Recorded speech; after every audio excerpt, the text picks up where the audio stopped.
Bueno, en este espacio de Librería Mendieta siempre nos leemos y contamos historias de escritores, leemos cuentos, poesía, pero también nos damos un gusto de vez en cuando, porque venimos del palo del deporte y la actividad física, Sí. de charlar con gente vinculada a ese tipo de actividades.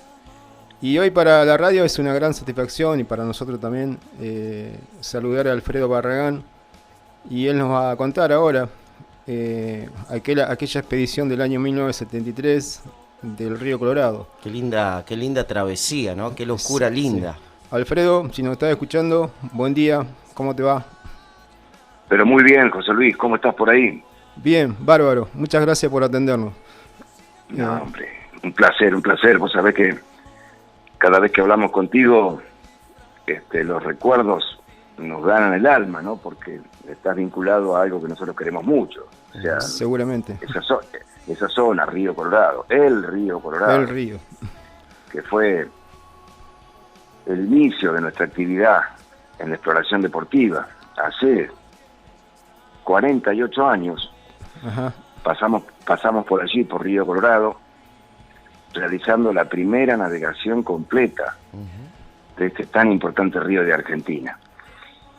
Y la verdad es que fue para nosotros una satisfacción enorme, porque fue un desafío deportivo, pero también había un interés por descubrir ese río que no podía ser, un río tan importante, cruzar el país al medio, y nunca había sido navegado completo.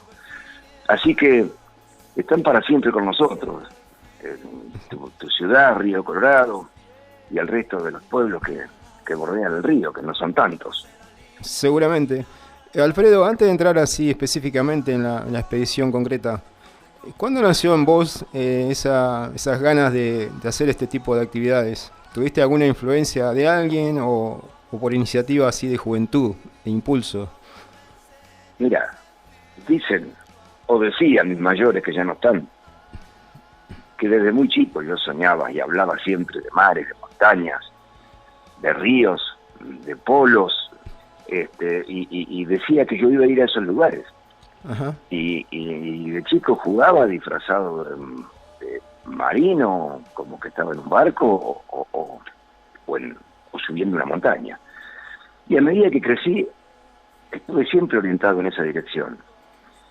Desde muy chico yo me acuerdo que ahorraba moneda para comprar sogas y subirme a los árboles o subirme a mi casa por afuera. Y te estoy hablando cuando tenía 6, 7, 8 años. Sí, sí. O sea, siempre estuve orientado para ese lado. Y mis padres nunca me Te prohibieron hacer eso. nunca me podaron esos brotes de imaginación. Nunca me los destruyeron, me dijeron eso no se puede, eso son locuras, dejate de bromar. No, no. Al contrario, veían con simpatía la Claro. forma en que yo me orientaba en esa dirección. Y las lecturas me inspiraron. Empecé a leer muy chico, José Luis. A los 4 años ya leía y escribía. Porque quería aprender y me pusieron una maestra y aprendí. Y antes de entrar a la escuela primaria, yo ya había leído cosas de este tipo. Había leído el libro de la expedición Kon-Tiki. Es Tremendo. es una expedición que cruzó el Océano Pacífico en 1947 en una balsa. Una Sí, sí. expedición similar a la nuestra, anterior a la nuestra, en otro mar. Sí, sí. Y siempre soñé con estas cosas. Así que te diré que, por un lado, una personalidad inquieta, una proactiva, un espíritu deportivo nato tengo, y por un lado. Y por otro lado, las lecturas. Sí, Las sí. lecturas. Y una cosa interesante para Río Colorado como para Dolores. Yo vivo en Dolores, que es una ciudad como Río Colorado, una ciudad pequeña, Sí. un pueblo grande. Y el hecho de vivir en un pueblo nos ha dado mucha más libertad Sí, en la totalmente. infancia que la que tienen los chicos de las grandes ciudades, que hoy viven encerrados y cuidados por tantos peligros. Acá teníamos toda la libertad como tuviste vos, Sí, Río Colorado. tal cual. A los 10 años, yo me acuerdo que estaba en 5º grado de la primaria, solo salíamos de la escuela a las 4:30 de la tarde del viernes y nos íbamos en bicicleta con unos bolsos y unos carritos que nos habíamos hecho. Nos íbamos hasta el domingo de campamento. Y nos Claro. íbamos a 10 kilómetros de Dolores, no nos íbamos al fin del mundo. Nada, no, sí. Y nuestros padres sabían que estábamos en el monte tal, pero no iban al monte tal porque nos ofendían si iban. Y Claro. nosotros, a los 10 años, nos quedábamos en carpa y como era la vida entonces tratábamos de cazar algo para comer, aunque no fuera imprescindible, pero se hacía con naturalidad en ese entonces, o pescábamos y nos manejábamos libre. Está Bueno, eso me formó. Sin duda. Eso para un chico de Río Colorado puede ser entendible, o de Dolores. Para un chico de una gran ciudad es inconcebible. Sí, no, no. O decir que a los 10 años te ibas con permiso de tu padre a acampar. No, no. Bueno, esas libertades me fueron formando, sin ninguna duda. ¿En qué momento surge la idea del Colorado? Porque ahí en el documental vos contabas, bueno, ya te conocías con algunos de los otros integrantes. Sí, sí. Y- Así es, mira, a los 10, yo decía, en Dolores obviamente no hay agua, es una ciudad mediterránea, no tenemos ni un río, ni un lago, bueno. Ahora hemos hecho un laguito artificial donde tengo una escuela náutica, pero no había. Entonces yo decía, cuando sea más grande y me vaya a estudiar afuera, porque siempre pensé que iba a ir a estudiar abogacía afuera. En Dolores no había universidad, ahora sí la hay, pero no había, entonces había que ir a La Plata o Buenos Aires, era lo clásico, o Mar del Plata. Y cuando me voy a estudiar afuera, voy a aprender a navegar a vela y voy a hacer un curso de buceo. Yo quería hacer un curso de buceo y quería aprender a navegar a vela. Bueno, me fui a La Plata y no me fue tan fácil, me fui muy chico, me fui a los 16 años, yo estaba viviendo en La Plata estudiando abogacía. Y no encontré dónde aprender a navegar, que podía ser cerca de La Plata, en Ensenada. Pero 2 años más tarde me fui a vivir a Mar del Plata. A los 19 me fui a vivir a Mar del Plata, a estudiar Derecho, me cambié de facultad. Y en Mar del Plata, el mismo día que me anoté en la facultad, me anoté en el Náutico Mar del Plata en un curso de navegación a vela. Claro. Y ahí conocí gente de la náutica como José Luis Godoy. Y a los 2 años me metí en un curso de buceo en el Centro de Actividades Submarinas de Escualo. Y las 2 actividades me atraparon. Y en ese aprender a navegar y en ese conocerlo a Godoy en el Náutico Mar del Plata, me entero por él que el río Colorado de Argentina nunca había sido navegado. Y que él tenía ganas de intentarlo con 2 amigos. De hecho, lo intentó en el año 72, pero apenas partieron, allá en la zona de Butacó, el bote se les destruyó en los rápidos y tuvieron que ser rescatados por fuerzas de seguridad, bueno, y quedó muy abatido, muy entristecido, no quedó conforme con la experiencia y desistió. Pero a mí me había quedado la idea. Ese mismo año en que él se largaba de las nacientes del río Colorado, yo con 2 canoas canadienses y 3 amigos salimos de ahí del límite de La Pampa y Buenos Aires, la zona de la estancia La Luna, Sí, sí, sí. y bajamos remando hasta Pedro Luro en 2 canoas, pescando, cazando, cosas de la época. Mientras mi amigo, 1000 kilómetros más arriba, intentaba hacer el Colorado completo. Tuvo aquel accidente, aquello que no salió bien, pasaron los meses, me lo encuentro en Mar del Plata y te pregunto cómo le fue, y me contaba muy abatido, que no quería saber más nada, que si yo digo, no, digo, que yo creo que se podría hacer con 2 botes más chicos que el que vos usaste. Intenté convencerlo, no lo logré. Pero al día siguiente me fui a la casa y le volví a insistir, le volví a argumentar y comenzamos a armar la expedición Río Colorado, que sería la nuestra, la 73. Y ahí convocamos a Jorge Iriberri, que era un compañero mío de abogacía, un hombre de Necochea, radicado en Mar del Plata, un pibe. Sí, sí. Yo tenía 21, el Vasco tenía 22. José Luis tenía mi edad también, desde ese entonces 21 años. Y comenzaron las gestiones para averiguar del río, del cual no había información. Claro, en esa época Me no había nada. refiero a información náutica, no había un relevamiento del río. El Servicio de Hidrografía Naval no tenía nada. La Prefectura Naval Argentina no tenía nada. El Instituto Geográfico Militar no tenía nada. Nada que tenga que ver con la náutica. Sí. La línea del río se conocía en el mapa, obviamente. Pero no había información para navegar. Así que, como dijo el Instituto Geográfico Militar, pasó a ser un viaje de descubrimiento. Una primera navegación relevando el río, obteniendo datos y compartiendo la información. Claro. Que de hecho lo hicimos con todas esas organizaciones. Y después de 10 meses de organización, habíamos conseguido el apoyo de la Dirección de Turismo de la provincia de Buenos Aires por un contacto circunstancial. Sabe que mi padre y sus hermanos fueron los fundadores del Bañero de la Salada, en Pedro Lulo. Eso es lo que a mí me arrimó a la zona. Claro. Entonces, en una oportunidad que el director de turismo de la provincia visitó La Salada, tuve oportunidad de hablar con él, y es una cadena. Sí, y le pedí apoyo para interceder ante la base naval Mar del Plata, que tenía unos botes apropiados para la expedición que queríamos hacer. Unos botes que estaban en desuso, porque les habían resultado muy malos, no soportaban los motores, se desarmaban los pisos con la vibración, entonces estaban fuera de uso, pero a mí me servían. Bueno, y de esa forma conseguimos ese apoyo. Y conseguí el apoyo de Fuerza Aérea, que nos facilitó los equipos de radio que usamos para comunicarnos durante la expedición. Claro. Y navegamos con una carta aeronáutica de Fuerza Aérea. El mapa que llevábamos, la carta que llevábamos, no era una carta náutica, era una carta aeronáutica. Sí. Donde figuraba allá abajo la línea del río, pero sin medidas, sin datos hidrográficos. Claro. De modo que todo eso lo fuimos haciendo nosotros durante el viaje, de asumir esos datos, distancias, velocidad, bueno, en fin, una estimación de caudal, etcétera. Bueno, lo cierto es que se armó la expedición y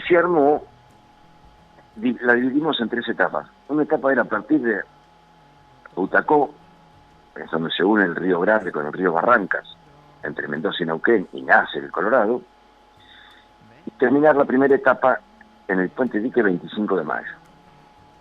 Ya existía. Sí.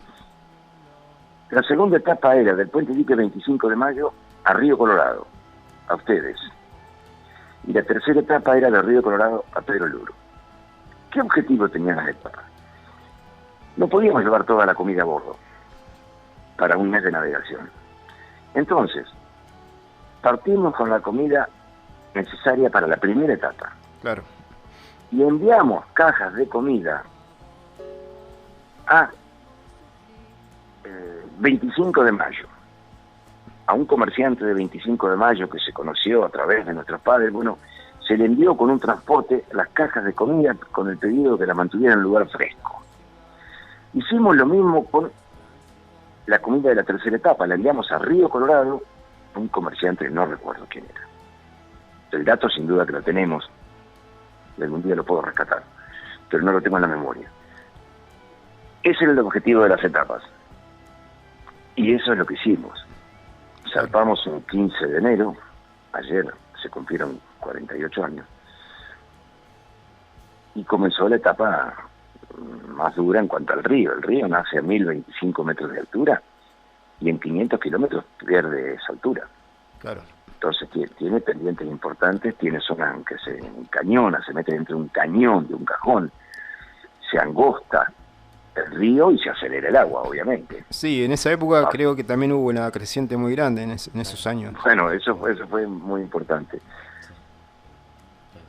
Se hablaba de una creciente cíclica, cada unos 10 años más o menos. Había un deshielo importante, excepcional, en la cordillera, y eso hacía que ese año el río trajese mucho más agua. Estábamos preparando la expedición y un día me llama mi padre y me dice, ¿viste el diario? ¿Has leído algún diario últimamente? Sí, le digo, leo tal diario. Ya estaba en Mar del Plata, ¿no? ¿Cuándo venís? Voy mañana. Bueno, vení que te quiero mostrar algo. Cuando vengo el otro día, me muestra el diario de hace 2 o 3 días que decía 300.000 hectáreas inundadas en el valle inferior del río Colorado.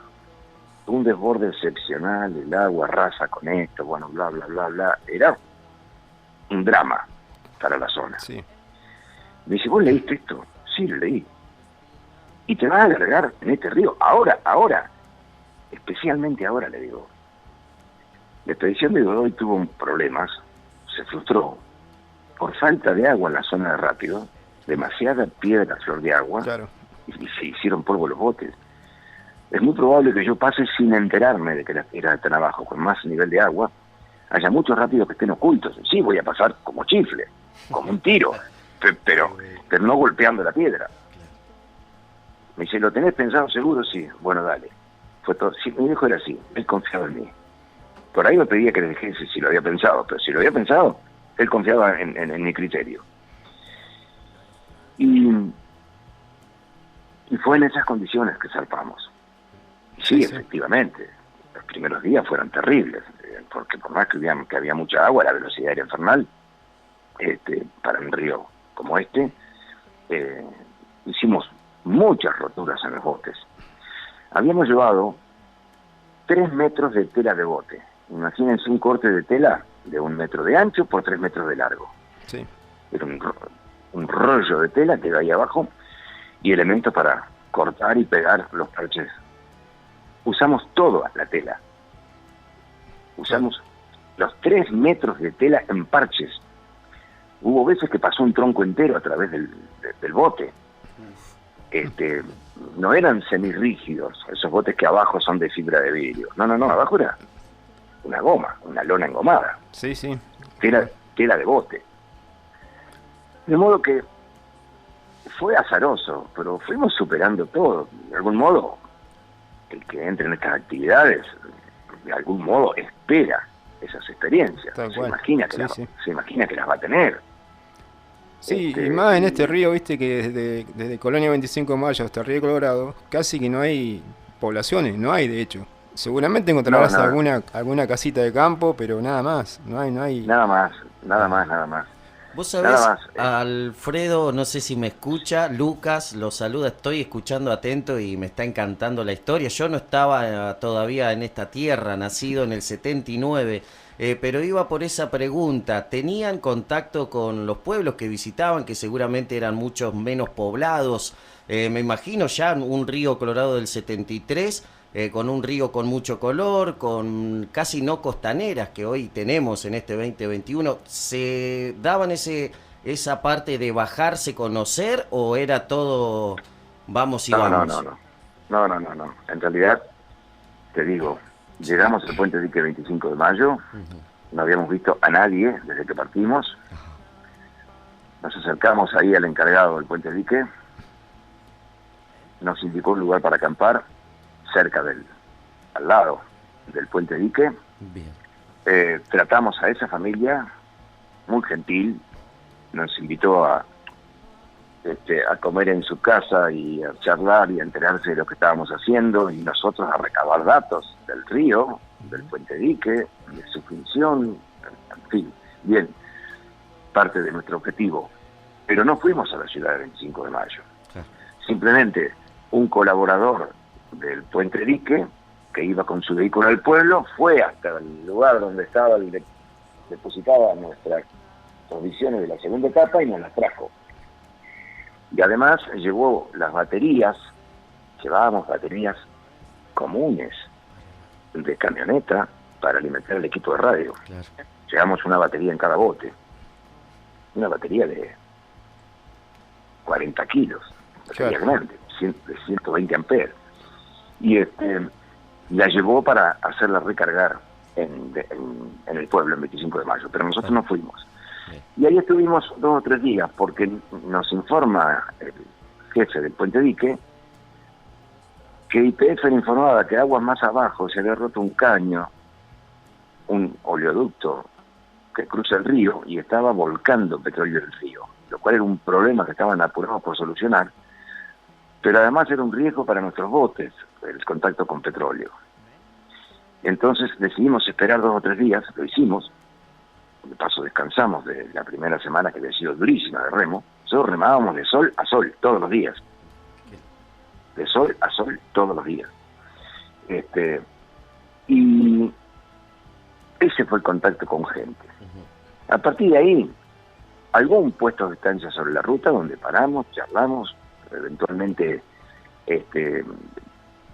siempre nos dieron algo, o nos dieron una pata de cordero o nos dieron 2 galletas, pero no pensamos más que eso, no pensamos nada. Y nos venía bien el afecto que recibíamos a la pasada. Tal cual.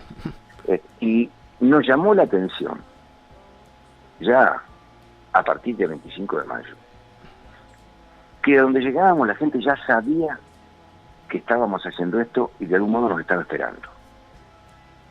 Hubo algún lugar donde habían puesto, no te voy a decir una guardia, pero alguien del puesto se le pasaba en la costa para ver si lo veía pasar. Y de hecho nos vio y nos llamó y nos bajamos y compartimos y comimos. Pero esto ocurrió, estas paradas así, tratando gente, ocurrió 1 o 2 veces entre 25 de mayo y Río Colorado. Obviamente existía el dique Anderson, de modo que ese fue otro momento de contacto con gente. Los botes fueron pasados a pulso, por tierra, no había cómo pasar navegando por el... Sí, bueno, ahí yo te hago un alto y yo ese día estaba ahí, tenía 10 años y era chiquito, entonces digo, ¿qué hacen esta gente acá? Y bueno, en la vida nos vuelve a encontrar. ¿Te das cuenta? Y bueno, y luego de eso, ya el río empieza a ser un poco más poblado en sus costas. Claro, sí.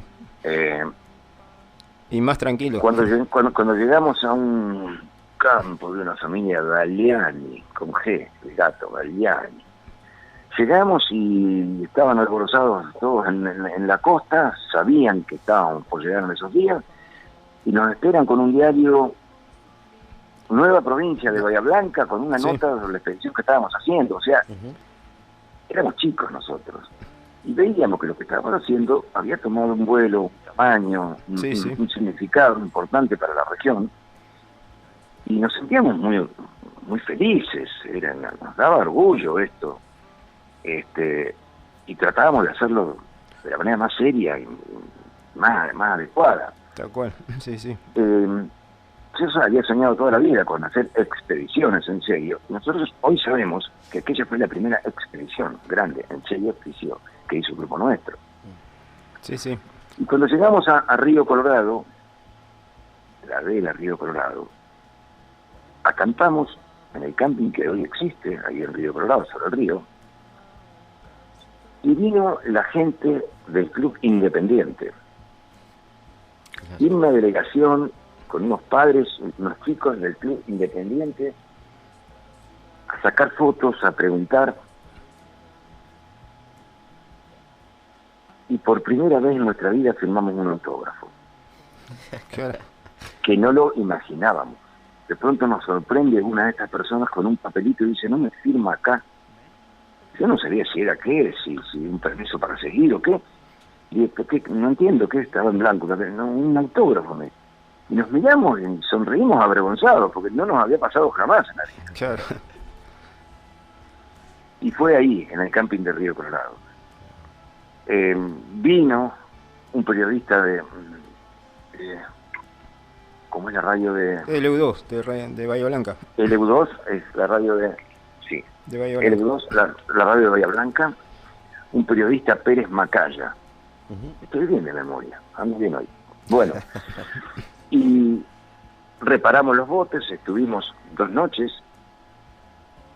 o sea, un día completo, y de ahí partimos para hacer la última etapa, hasta Pedro Luro, que es corta, de río son 180 kilómetros, no lo sabíamos, nosotros íbamos descubriendo cuando tardábamos, el día que llegábamos. Un río ya de llanura, placentero, con buen tiempo, pescando una perca, y estaba previsto que calculábamos llegar el día 11.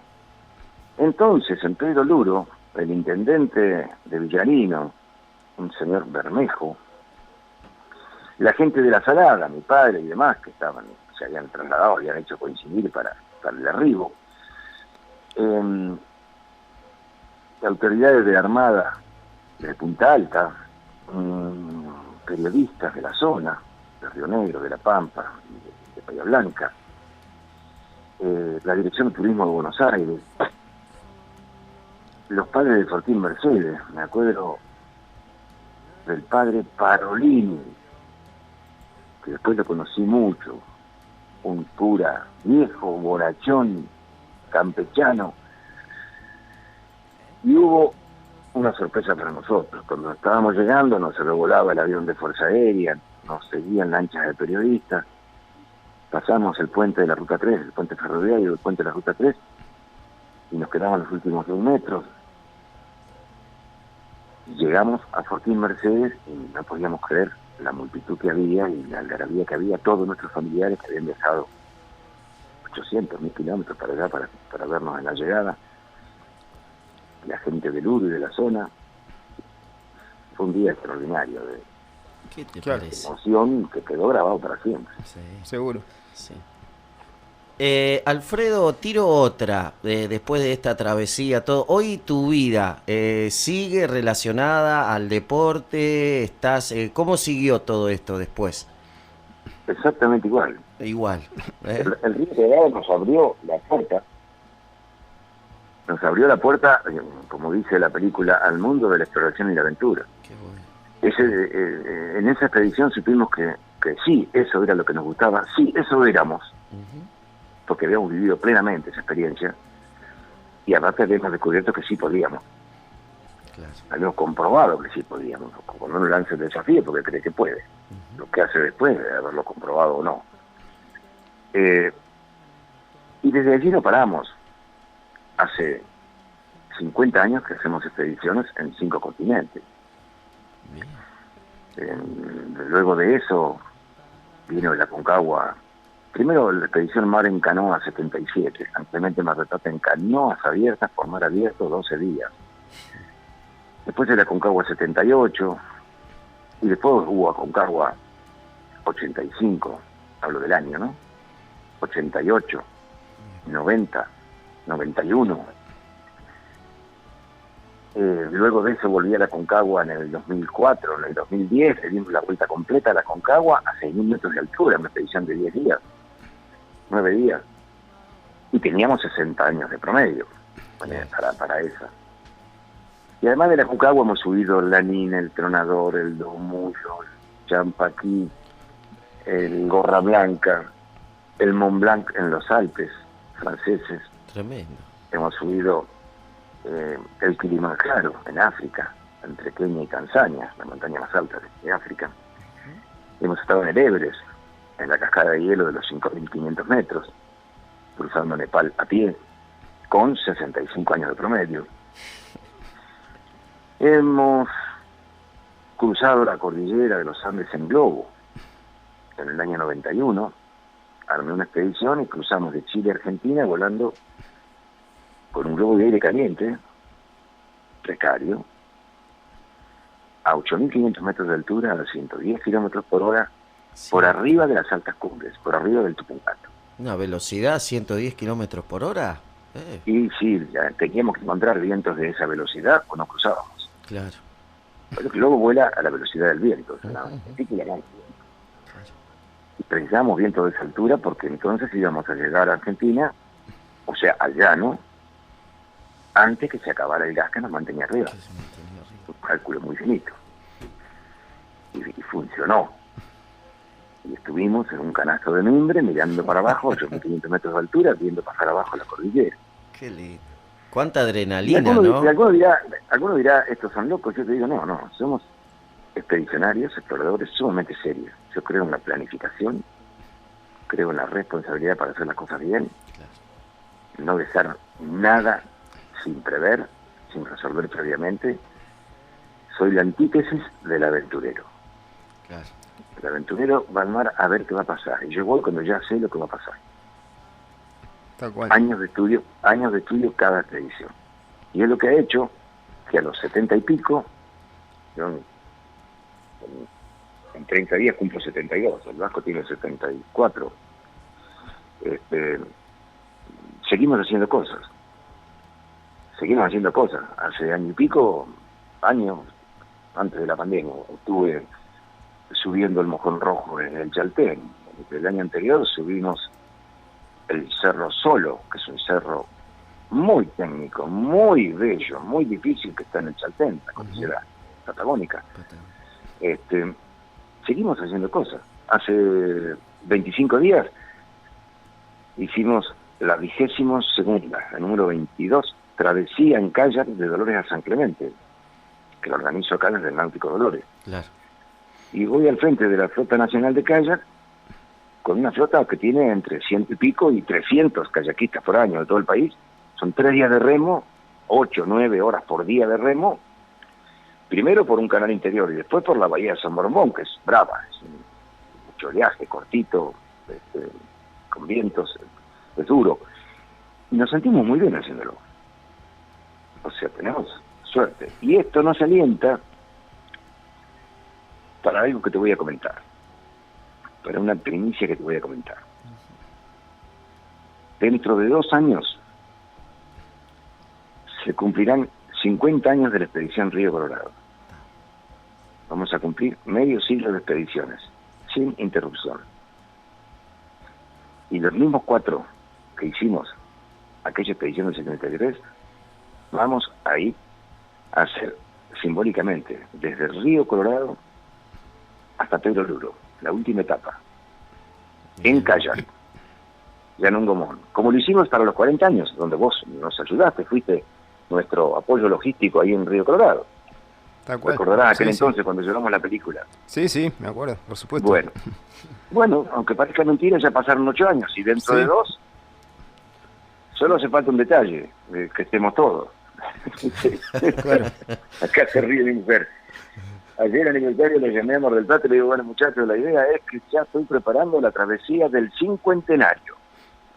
Cuando cumplamos 50 años vamos a ir a navegar otra vez el Río Colorado, desde Río Colorado a Pedro Luro, en 3 días, llegando a Fortín Mercedes nuevamente como hace 50 años. Eso sí, lo único que les pido, aguanten, no se me mueran. Claro. Alfredo, y la última vez que estuviste acá, en 2013, nos comentaste que estabas organizando un museo de la aventura o de la exploración. Sí. ¿Cómo va con eso? Seguimos con ese proyecto. Es un Dolores, ¿no? ¿Te imaginas que con este... Sí, la pandemia. Con este andar de 50 años se han reunido materiales valiosísimos. ¿Te imaginas que son 30 expediciones en el 5 continentes y tenemos todo? Tenemos la balsa, los kayaks, los globos, lo que se te pase por la cabeza. El equipo de radio con el que transmitimos por primera vez en la historia desde la cumbre de la Concagua. Tenemos todo lo que se te pase por la cabeza para el museo. Y tenemos las experiencias, tenemos la crónica, tenemos la anécdota y tenemos los valores que hicieron posible esta expedición. Nosotros creemos en los sueños, creemos en el trabajo, creemos en la planificación, creemos en la perseverancia. Y en estos tiempos, los argentinos han perdido esta capacidad de amar el trabajo, han perdido la capacidad de planificar, son incapaces de planificar algo a años y de perseverar durante años, quieren todo ya, rápido, fácil. No saben que los grandes logros son fruto del esfuerzo sostenido en el tiempo. Entonces creemos que un museo no es una cosa para mostrar, no es un lugar para mostrar cosas, sino que es un lugar para decir cosas, para transmitir valores, para enseñar algo. Un museo tiene que ser un medio de comunicación, que conmueve, que emociona con lo que está viendo, hace permeable al receptor y le deja dentro la semillita de algo valioso, positivo. Si no, no tiene sentido. Bueno, ese es el museo que estamos concibiendo. Para hacerlo aquí en Dolores, que es, digamos, la sede de todas estas expediciones, la sede de nuestra agrupación CADEI. Es un buen lugar, estamos sobre la Ruta 2 y Ruta 63, sí. Por aquí pasan 18 millones de personas por año, es la guía turística más importante del país. Entonces, si bien Dolores no es París o Nueva York, es un buen lugar. El proyecto está elaborado... Es el primer pueblo patrio, ¿no? Las dificultades son económicas. Sí. ¿De dónde sacamos los fondos para hacerlo? Es un museo grande. Son 4.000 metros cubiertos la etapa inicial y 4.000 metros cubiertos son 4 millones de dólares. 600 millones de pesos. o 400 por lo menos. Ese es el problema, José Luis. Claro.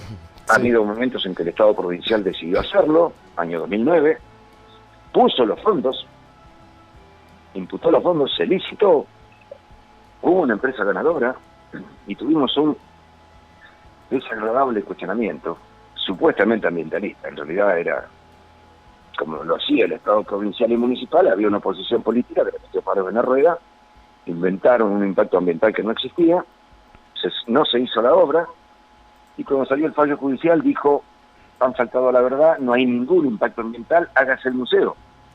Pero ya no estaba la partida, Claro. y desde entonces hasta ahora no hemos logrado una nueva partida. Esa es la situación. Por supuesto, sigo todos los días de mi vida abogando y gestionando para eso. Lo vamos a hacer. Perfecto. Alfredo, vamos a ir cerrando. El tiempo de la radio es así. Bueno, La estamos pasando muy bien, Alfredo, además. yo también, me encanta hablar con ustedes y recordar Sí. aquella experiencia. Y te pido que anotes vos y los amigos de Río Colorado, o sea, tanto vos con tu gente del deporte a la cual estás vinculado, la gente del Club Independiente, las autoridades municipales, todos los que en su momento nos tratamos, les decimos, nos vamos a ver de nuevo. 2 En años. 2 años vamos a partir desde Río Colorado conmemorando el viaje de descubrimiento del Río Colorado. Eso va a ser en enero, sí, va a ser enero, sí, en enero del 2023. Faltan 2 años exactamente. Perfecto. Si bien llegamos a Pedro Luro un 11 de febrero, bueno, vamos a estudiar la fecha, pero entre enero y febrero va a ser. Tal cual. ¿Está? Sí. Acá estaremos esperándolos. Pero Sí, no, estoy seguro. Va a ser algo muy, muy lindo, también muy emotivo, ¿no? Toda una vida en esto, ¿no? 50 años y demás, así que qué lindo va a ser. 2 años. 2 Estamos años. ahí. 2 años. Bueno, Alfredo. De paso le decimos con hacerlo, le decimos a la gente que la vida no se termina en los 40. No. Que se cuiden y sigan activos, porque es infinitamente más larga de lo que la gente cree la vida. ¿Está? Seguramente.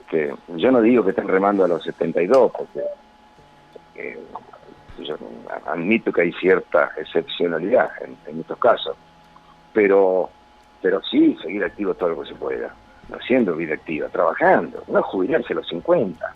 ¿Cómo te vas a jubilar a los 50 si te faltan 40 años de vida? Es una cosa de loco. Aunque me ofrezcan la jubilación a los 50, no la quiero tomar. ¿A qué me condeno? ¿A la pasividad, a la nada? ¿A matar mis propias iniciativas? No.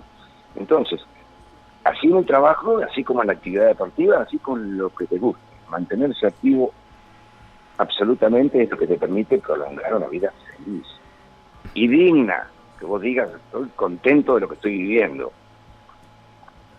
Y que no se puede vivir si no tenés al menos tu propia aprobación.